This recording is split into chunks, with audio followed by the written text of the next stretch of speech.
Bonjour à tous, c'est le jour J. Le mercato ferme ses portes aujourd'hui à minuit et de nombreux dossiers vont se boucler lors de cette ultime journée.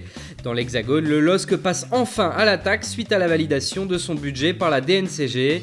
Au total, le club nordiste pourrait débourser près de 20 millions d'euros pour accueillir toutes ses recrues. Si le défenseur paraguayen Junior Alonso s'est déjà annoncé chez les nordistes, l'attaquant néerlandais de l'Ajax Anouar El Ghazi a suivi. Il est officiellement lillois depuis ce matin.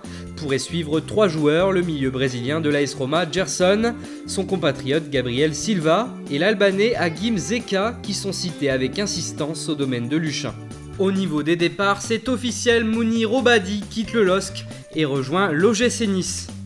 À Bordeaux, les Girondins s'apprêtent à vivre une journée mouvementée. La formation bordelaise serait sur les traces de Fabian Schär, défenseur suisse d'Offenheim, mais aussi sur Lucas Leragar, milieu danois de Zulte. De son côté, le PSG a officialisé le départ de José Rodriguez à Las Palmas, tandis que Salvatore Sirigu, prêté à Séville depuis le début de saison, est attendu du côté d'Osasuna. Chez le rival marseillais, si Grégory Sertic sera présenté ce midi, l'OM s'active en coulisses pour trouver une doublure à Bafétimbi Gomis.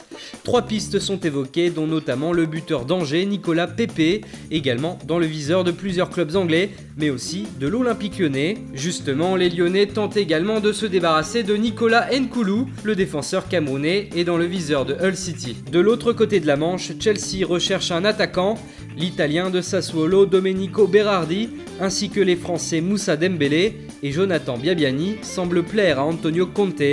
Pour finir, un autre tricolore devrait enfin trouver une porte de sortie ce mardi, en la personne de Mamadou Sakho. En effet, Crystal Palace aurait formulé une offre pour l'ancien défenseur du PSG, indésirable à Liverpool. À Séville, Nzonzi, annoncé un temps du côté de la Juve, a prolongé son contrat jusqu'en 2020. Voilà, et surtout restez connectés tout au long de la journée sur Foot Mercato. On se retrouve très vite pour un nouveau point complet de ce jour le plus long.